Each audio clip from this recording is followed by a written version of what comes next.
Meus irmãos, todas as vezes que a igreja se reúne para adorar a Deus, nós temos um tríplice encontro. Nós temos um encontro com Deus, nós temos um encontro com o nosso irmão,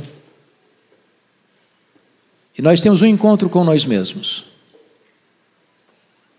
E onde Deus está, coisas grandes e portentosas acontecem. Eu fiquei muito feliz e grato a Deus quando hoje de manhã, no intervalo do primeiro culto para a escola dominical, uma irmã querida que nos visita hoje deu um testemunho e eu pedi permissão, perguntei para ela se eu poderia compartilhar para a igreja esse testemunho e ela me autorizou. De que num domingo aqui, pastor Erival pregando, e ao término do seu sermão, ele fez uma pergunta: quem quer ser curado hoje, aqui? E ela na sua casa, assistindo o culto, virtualmente online, lá na sua casa, ela estava lidando com um problema sério, há 10 anos, ela levantou a mão e disse: eu quero ser curada. E naquele momento Deus a curou. E ela hoje veio aqui para testemunhar o que Deus fez na sua vida. Deus é o Deus que responde a oração. Deus é o Deus que age. E talvez você veja aqui hoje precisando de uma resposta de Deus na sua vida. E Deus está aqui. E Ele é poderoso para fazer maravilhas. Abra sua Bíblia comigo, por favor. Profeta Daniel, capítulo 1. Profeta Daniel, capítulo 1.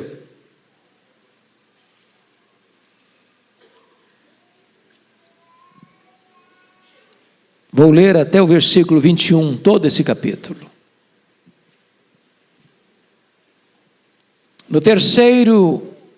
No ano terceiro do reinado de Jeoaquim, rei de Judá, veio Nabucodonosor, rei da Babilônia, a Jerusalém e a sitiou. O Senhor lhe entregou nas mãos a Jeoaquim, rei de Judá, e alguns dos utensílios da casa de Deus. E a estes levou-os para a terra de Sinear, para a casa do seu Deus, e os pôs na casa do tesouro do seu Deus. Disse o rei a Aspenaz, chefe dos seus eunucos, que trouxesse alguns dos filhos de Israel, tanto da linhagem real como dos nobres, jovens sem nenhum defeito, de boa aparência, instruídos em toda a sabedoria, doutos em ciência, versados no conhecimento, e que fossem competentes para assistirem no palácio do rei, e lhes ensinasse a cultura e a língua dos caldeus. Determinou-lhes o rei a ração diária, das finas iguarias da mesa real e do vinho que ele bebia, e que assim fossem mantidos por 3 anos, ao cabo dos quais assistiriam diante do rei. Entre eles se achava dos filhos de Judá, Daniel, Ananias, Misael e Azarias. O chefe dos eunucos lhes pôs outros nomes, a saber, a Daniel de Beltesazar, a Ananias o de Sadraque, a Misael de Mesaque, a de Azarias, a de Abdenego. Resolveu Daniel firmemente não contaminar-se com as finas iguarias do rei, nem com o vinho que ele bebia. Então pediu ao chefe dos eunucos que lhe permitisse não contaminar-se. Ora, Deus concedeu a Daniel misericórdia e compreensão da parte do chefe dos eunucos. Disse o chefe dos eunucos a Daniel: tenho medo do meu senhor, o rei, que determinou a vossa comida e a vossa bebida. Porque, pois, veria ele o vosso rosto mais abatido do que o dos outros jovens da vossa idade. Assim, poris em perigo a minha cabeça perante ou para com o rei. Então disse Daniel ao cozinheiro-chefe, a quem o chefe dos eunucos havia encarregado de cuidar de Daniel, Ananias, Misael e Azarias: experimenta, peço-te, os teus servos 10 dias, e que se nos deem legumes a comer e água a beber. Então se veja diante de ti a nossa aparência, e a dos jovens que comem das finas iguarias do rei. Segundo vires, age com os teus servos. Ele atendeu e os experimentou 10 dias. No fim dos 10 dias, a sua aparência era melhor. Estavam eles mais robustos do que todos os jovens que comiam das finas iguarias do rei. Com isto, o cozinheiro-chefe tirou deles as finas iguarias e o vinho que deviam beber e lhes dava legumes. Ora, a estes 4 jovens Deus deu o conhecimento e a inteligência em toda a cultura e sabedoria. Mas a Daniel deu inteligência de todas as visões e sonhos.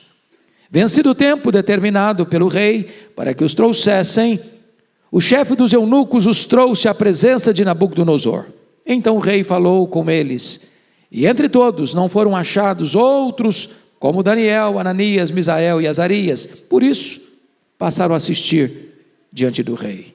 Em toda a matéria de sabedoria e de inteligência sobre que o rei lhes fez perguntas, os achou 10 vezes mais doutos do que todos os magos e encantadores que haviam em todo o seu reino. Daniel continuou até o 1º ano do rei Ciro. Meus irmãos, o contexto desta passagem é que o território de Judá, depois do grande avivamento e reforma que houve no período do rei Joás, voltou a afastar-se de Deus.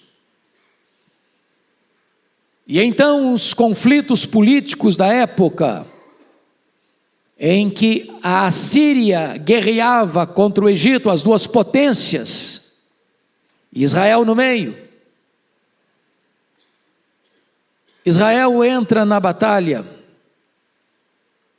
e sofre um desastre muito grande,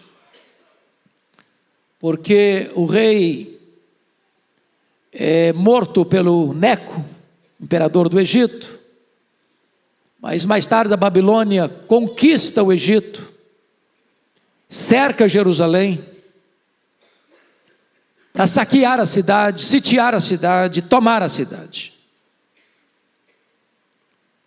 O rei da época, alertado pelo profeta Isaías e também pelo profeta Abacuque, em vez de se arrepender, ao contrário, ele pegou o livro da lei de Deus, cortou com canivete e jogou na lareira, jogou no fogo, mantendo o povo uma falsa confiança religiosa no templo, pensando, templo do Senhor, templo do Senhor, templo do Senhor é este, imaginando que enquanto o templo de Jerusalém estivesse lá, eles estariam protegidos.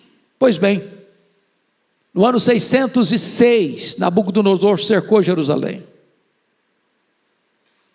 capturou jovens da nobreza e levou para a Babilônia, dentre eles Daniel. Levou também vasos do templo que Deus os entregou. Depois retornam em 596 e levam mais pessoas, dentre elas o chamado Ezequiel, profeta Ezequiel. Mas como o rei que estava em Jerusalém rebelou-se contra Nabucodonosor, em 586, Nabucodonosor não só sitiou Jerusalém, mas entrou em Jerusalém, destruiu o templo de Jerusalém, passou o fio da espada a homens, mulheres, jovens, crianças, uma carnificina, e leva o povo para uma amarga escravidão de 70 anos. O ponto que eu quero destacar com vocês hoje é de que numa circunstância tão amarga, numa quadra histórica, política tão opressora, Daniel é levado para a Babilônia, juntamente com os seus amigos, mas eles mantêm a sua fidelidade a Deus, eles não negociam seus princípios e valores, eles não transigem com a verdade, eles não se corrompem, apesar de estarem numa nação ou num império idólatra, marcado pelo ocultismo. E eles nos ensinam aqui uma grande lição: não importa o que está acontecendo ao seu redor, não importa o que sobrevenha sobre a sua vida, sobre a sua família, sobre a sua cidade, sobre a sua nação, Valores não se negociam, princípios não se negociam. Nós jamais poderemos vender a nossa consciência por sedução ou por pressão. E então aqui eu chamo a sua atenção para 3 verdades nesse texto. A primeira delas, Daniel é um jovem fiel a Deus, apesar de um passado de dor. Versos 1 e 2. Notem vocês que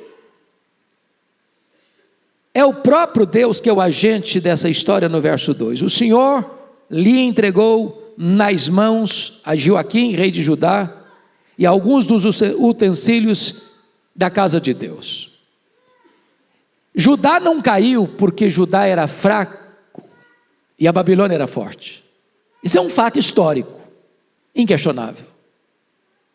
Mas Deus havia dito através dos profetas, de que se Judá, se fosse fiel a Deus, andasse com Deus, servisse a Deus, Deus protegeria Judá. Não tem nada que enfraquece mais um povo, uma nação, do que o pecado. O pecado é o opróbrio dos povos. Nenhuma nação é grande se rende ao pecado. Então o texto diz que foi Deus quem entregou Jerusalém, foi Deus quem entregou os vasos do templo, foi Deus quem entregou o seu povo nas mãos da Babilônia. E o que a Babilônia fez? A Babilônia entrou, saqueou, matou, profanou e levou o povo para a escravidão. O que Daniel está perdendo aqui? Primeiro, ele está perdendo a sua nacionalidade. Agora ele é um escravo. Ele está perdendo, em segundo lugar, a sua família. Ele é arrancado do meio da sua família. Ainda jovem, sem liberdade.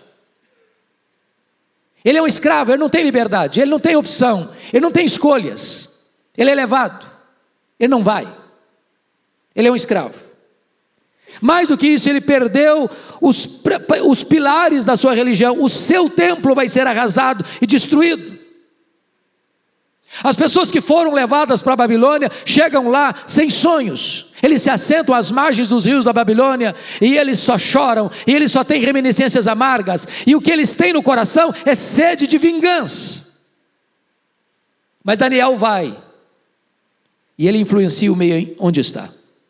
Ele vai para o centro da idolatria do mundo, a Babilônia. Ele vai para o centro do ocultismo do mundo, e mesmo assim ele não se corrompe. Nós vivemos num mundo caído, irmãos. Nós vivemos numa nação idólatra.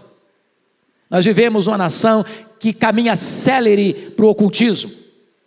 Nós vivemos uma nação onde não se tem temor de Deus tantas vezes.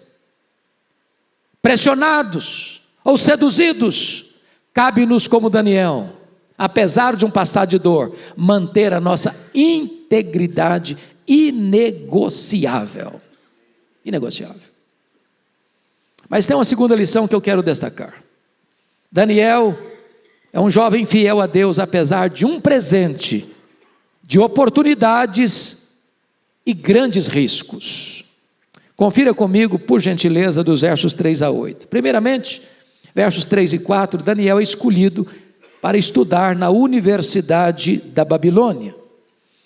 Verso 3 diz assim: disse o rei Aspenaz, chefe dos seus eunucos, que trouxesse alguns dos filhos de Israel, tanto da linhagem real como dos nobres, jovens sem nenhum defeito, de boa aparência, instruídos em toda a sabedoria, doutos em ciência, versados em conhecimento, e que fossem competentes para assistirem no palácio do rei, e lhes ensinasse a cultura e a língua dos caldeus. Então vamos entender isso aqui. Eu fico imaginando o pai e a mãe. Todo pai e toda mãe sonha com os filhos, quer o melhor para os filhos,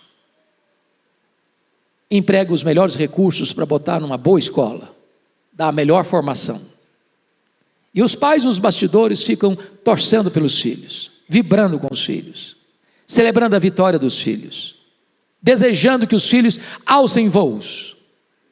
E eu fico imaginando, pastor Arival, quando Daniel e os seus amigos, levados como escravos, em vez de pisarem no barro, serem levados a trabalhos forçados, sem quaisquer privilégios, esses meninos são levados para dentro do palácio, do mais poderoso reino do mundo, da maior autoridade política do mundo, dando a eles universidade de graça, dando a eles mesa com pão, fartura e vinho da primeira qualidade, da própria mesa do rei, e mais, com a promessa de que terminado este curso, que era de 3 anos intensivo, eles serviriam no palácio, no primeiro escalão do governo.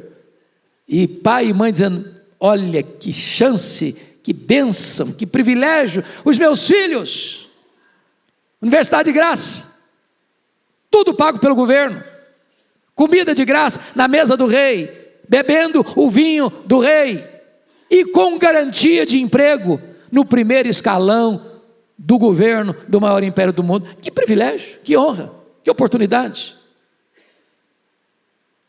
Só que Daniel e seus amigos tinham que passar por 3 exames. Primeiro, qualidades sociais, linhagem real e dos nobres. Nesse texto, nesse quesito ele passou. Ele era de família nobre.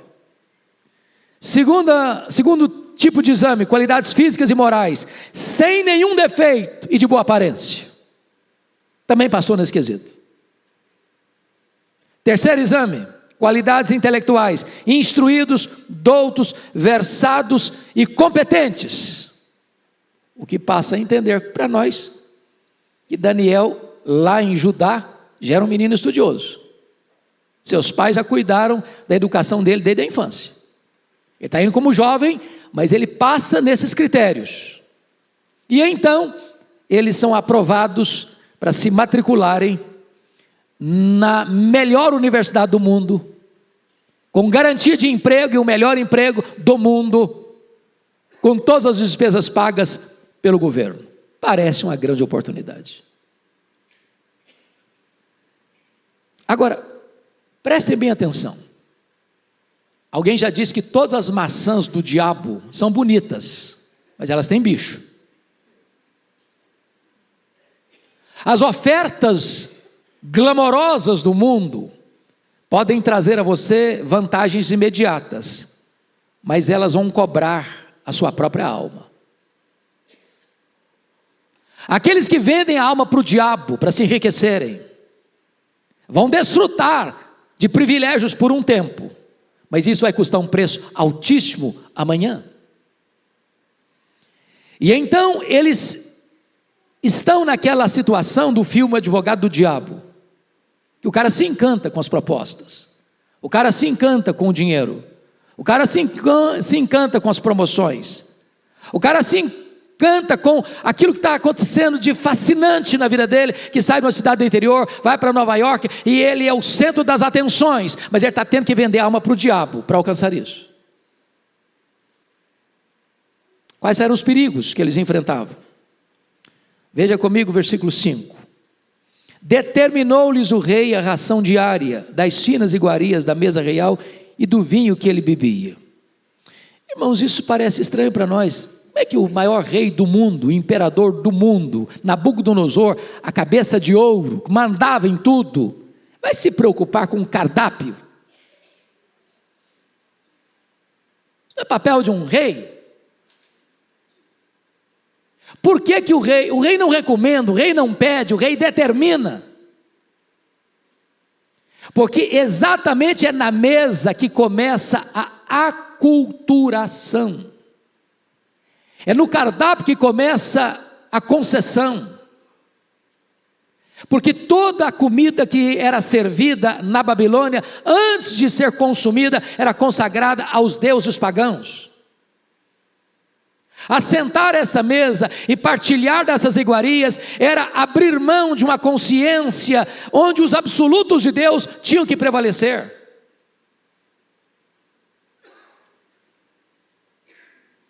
Aqui está um ponto importante. Confira comigo, versos de número 5, 6 e 7. Determinou-lhes o rei a ração diária das finas iguarias da mesa real e do vinho que ele bebia, e que assim fossem mantidos por 3 anos, ao cabo dos quais assistiriam diante do rei.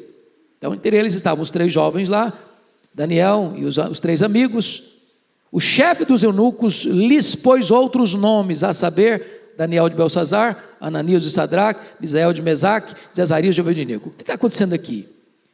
Eles não só tinham que abrir mão dos seus escrúpulos religiosos, para comer comidas sacrificadas aos ídolos, mas a Babilônia vai e troca o nome deles. Cada nome desses jovens tinha a ver com o Deus de Israel, mas trocam para outros deuses, Bel, Marduk, Vênus e Negô. Eu chamo isso aqui de aculturação.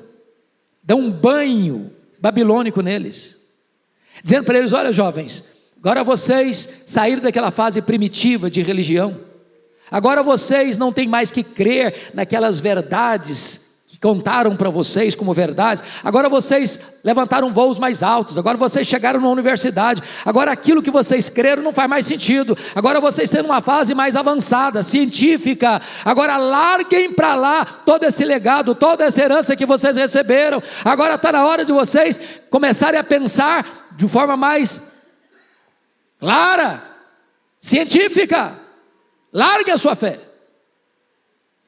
Há poucos dias, pastor Arival, uma pessoa chega para mim com o coração pesado e disse que escutou um membro da família dela dizendo o seguinte para os filhos: não, os meus filhos agora estão na universidade. Não cabe mais na cabeça de um jovem universitário achar que Deus criou um boneco de barro e soprou nesse boneco de barro e virou gente. Não, nós estamos numa fase mais avançada. Acreditar que uma serpente conversou com uma mulher, isso é primitivo. Não, acreditar que esse negócio de Gênesis, isso aí é história, que isso aí é histórico, isso não é uma fantasia, isso não é uma metáfora, não, os meus filhos estão na fase mais avançada agora, eles estão numa grande universidade, agora eles se libertaram dessas peias das crenças religiosas. Notem vocês que a aculturação da Babilônia é pior do que a espada da Babilônia. É melhor ser um mártir do que ser um apóstata. Daniel entendeu isso. Trocaram os nomes deles, mas não puderam trocar a fé que eles traziam no coração. Meus irmãos, o mundo vai querer nos engolir, o mundo vai querer nos formatar, o mundo vai querer nos fazer concessões, o mundo vai querer que nós troquemos a nossa fé pelas ideias, ideologias e filosofias deles, mas cabe-nos fincar o pé e sermos fiéis, apesar da pressão e apesar da sedução.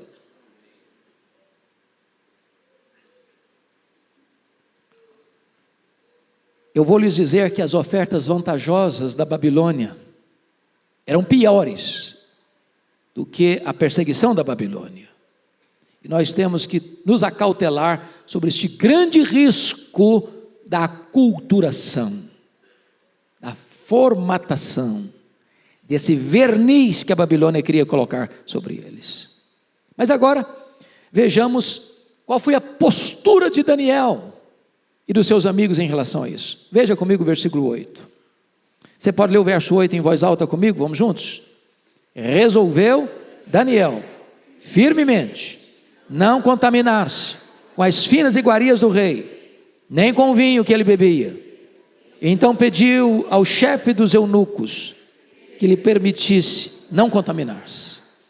Eu destaco aqui 3 coisas. Primeiro, Daniel foi corajoso em sua decisão. Os covardes não entram no reino dos céus. Os que têm medo de se posicionar não entram no reino dos céus. Cristianismo não é para covarde. Cristianismo exige coragem, posição, decisão, firmeza. Ele resolveu, não só resolveu firmemente não contaminar-se. Essa é a decisão do coração. Essa é a clareza da consciência. Esse é alguém que está aliançado com a verdade. Ele resolveu firmemente não se contaminar. Ele não deixou para tomar essa decisão no meio do processo. Ele antecipadamente tomou a decisão. firmeza, coragem. Segundo, Daniel foi sábio em sua decisão.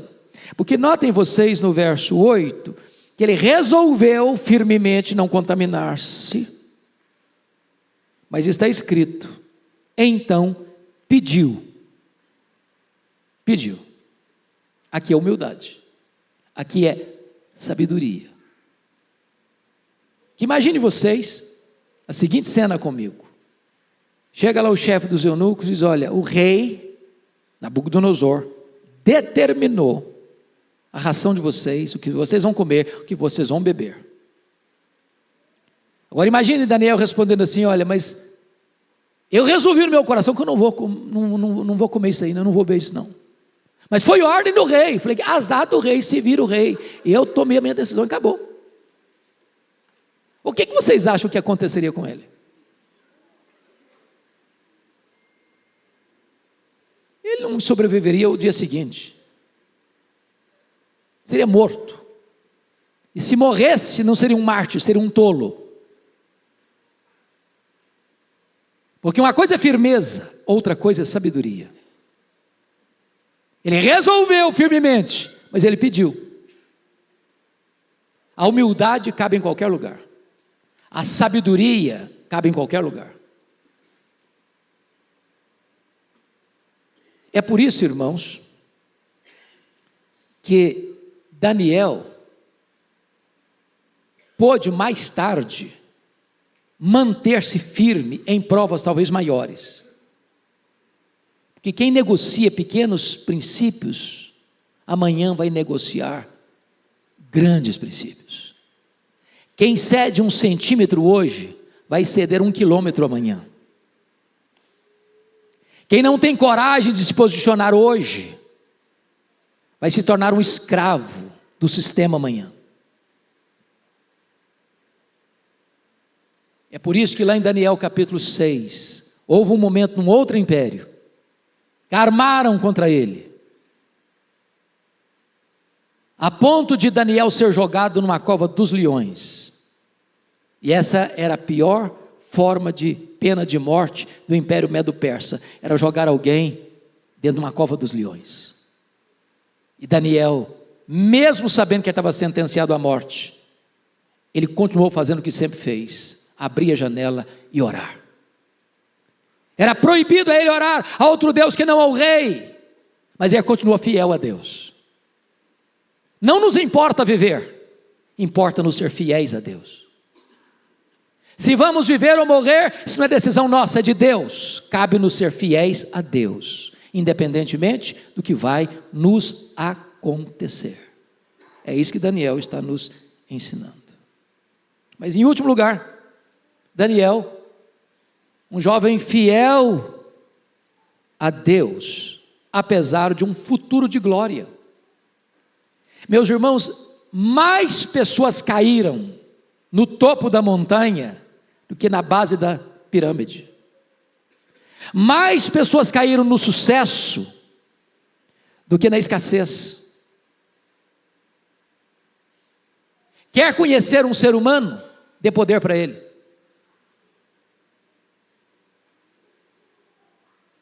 Mais gente fracassou no sucesso do que nas horas mais amargas da vida. E é o que acontece com Daniel? Destaco 4 coisas. Primeiro, Daniel ganhou a confiança do chefe dos eunucos. Versos 9 a 16. Agora veja o verso 9 comigo. Ora, Deus concedeu a Daniel misericórdia. Eu acho isso aqui maravilhoso, sabe por quê? Deus honra aqueles que o honram. Daniel só teve a bênção de ver o coração desse chefe da cozinha mudar de opinião, não é porque Daniel foi tão eloquente, ou tão convincente, é porque Deus deu misericórdia a ele. Deus está esperando um povo que seja fiel a ele, e se o povo for fiel a ele, apesar da pressão ou da sedução, Deus concede misericórdia. Deus concede misericórdia. Segundo, Deus concede confiança. Isso é fé. Olha o verso 12 comigo. Daniel diz assim: experimenta, peço-te, os teus servos 10 dias. Ele trabalha empiricamente, governado pela fé. Experimenta nos 10 dias, porque a preocupação do camarada é o seguinte: se eu tiro de vocês as finas iguarias da mesa do rei, se eu tiro de vocês o vinho da qualidade que o rei toma, der para vocês legumes, só água para vocês beberem, daqui a 10 dias vocês vão estar mais magros, com aparência mais ruim, pior do que a dos outros, então eu vou estar botando na minha cabeça a prêmio com o rei. Daniel disse: experimenta. Por que ele tem essa convicção? É porque sabia que Deus estava nesse negócio. Quando você é fiel a Deus, Deus está nesse negócio. Quando você leva Deus a sério, Deus está nesse negócio. Quando você está pronto a correr risco por amor a Deus, por fidelidade a Deus, Deus está nesse negócio. Terceiro, olha comigo o verso 16. Deus honra aqueles que o honram. Com isto, o cozinheiro-chefe tirou deles as finas iguarias e o vinho que deviam beber, e lhes dava legumes. Ou seja, a firmeza dele, a sabedoria dele, a confiança em Deus e o favor de Deus mudou o cenário. E agora ele está lá no palácio do rei, mas não está se contaminando com as finas iguarias da mesa do rei, mantendo a sua fé intacta num território idólatra. O homem não é, como dizia John Locke, produto do meio. O homem não é uma tábula rasa, o homem não é uma folha em branco, o homem é que influencia o meio, ele transforma o meio. É lá na sua casa, é lá na sua vizinhança, é lá na sua escola, é lá na sua universidade, é lá na sua empresa, é lá no seu comércio. Se você resolver andar com Deus, Deus vai mudar o ambiente, em vez de você ser tragado pelo ambiente. Mas mais do que isso, Deus concede capacitação especial no versículo 17, confira comigo, você pode ler comigo em voz alta, verso 17, vamos juntos? Ora, a esses 4 jovens, Deus deu o conhecimento e a inteligência em toda a cultura e sabedoria, mas a Daniel deu inteligência de todas as visões e sonhos. Quem dá sabedoria e inteligência é Deus. É Deus. Deus honra aos que o honram. Deus é fiel aos que procuram ser fiéis a Ele. Mas, meus amados irmãos, não só Daniel ganhou a confiança do chefe dos eunucos, Daniel foi aprovado com grande honra. Veja você, no verso 18, que a prova, conforme algumas universidades inglesas no passado, era oral. E quem vai entrevistar os estudantes para um cargo no primeiro escalão do governo, não é qualquer subalterno, é o próprio rei Nabucodonosor, conforme o verso 18. Vencido o tempo determinado pelo rei, e eram 3 anos, para que os trouxessem, o chefe dos eunucos os trouxe à presença de Nabucodonosor.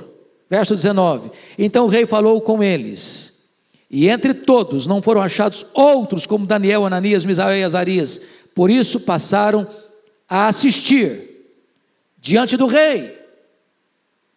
Mas olha o que está escrito no verso 20, leia comigo em voz alta, por favor, no verso 20. Em toda matéria de sabedoria e de inteligência, sobre o que o rei lhes fez perguntas, os achou 10 vezes mais doutos do que todos os magos e encantadores que havia em todo o seu reino.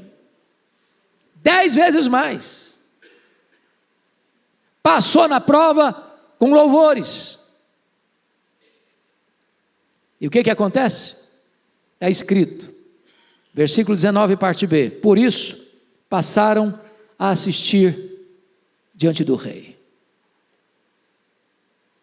Eles estão na posição mais alta, sem ter que negociar princípios, sem ter que negociar valores, sem ter que transigir com a consciência, sem negar a sua fé, sem deixar de serem fiéis a Deus.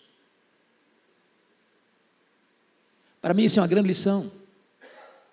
Tem muita gente que acha que se um empresário for íntegro, ele não vai para frente. Se um estudante não colar na prova, ele vai ficar para trás. Se ele não seguir a cartilha da maioria, ele vai ser desprezado. Se ele for alguém de uma ética granítica, ele nunca prospera. Quem leva você para frente é Deus. Quem dá vitória para você é Deus. Quem honra você é Deus. Quem faz você prosperar é Deus. Quem distingue você é Deus. Então jamais negocie princípios e valores, jamais transija com a sua consciência iluminada pela palavra de Deus e pelo Espírito de Deus, para você alcançar favores. Em nome de Jesus, não venda a sua alma. Qual foi o resultado final? Diz o texto, versículo 21, ele foi maior do que a própria Babilônia. Leia o verso 21 comigo. Daniel continuou até o primeiro ano do rei Ciro. O que está acontecendo aqui? A Babilônia caiu. Nabucodonosor, tão imponente, foi comer capim. Deus o transformou em louco, até que o coração dele se humilhou. O sucessor dele, Belsazar, zombou de Deus, numa festa regada a bebida, mandou trazer os vasos do templo, para profanar os vasos do templo, e apareceu na parede uma mão escrevendo, Mene, Mene, Tekel, Farsim. Foi contado, achado em falta, pesado na balança. Teu reino será tirado, e a tua vida será ceifada, e a Babilônia, numa noite de bebedeira do rei, é tomada pelo grande Ciro. E a Babilônia caiu, e um outro império surgiu. E Daniel? Daniel foi ser o grande primeiro-ministro também, no grande império Medo-Persa. Ele é maior do que Babilônia. Babilônia caiu, mas Daniel continuou de pé. Oh, meus irmãos, a minha esperança nesta manhã, com esta breve meditação, que exorta o meu coração, que confronta também o seu coração, é que nós sejamos uma igreja fiel a Deus. Fiel a Deus apesar de um passado de dor. Fiel a Deus apesar de um presente de oportunidades e riscos. Fiel a Deus apesar de um futuro de glória. Não importa se no vale ou no topo da montanha, permaneça fiel a Deus. Que o Senhor nos ajude. Amém.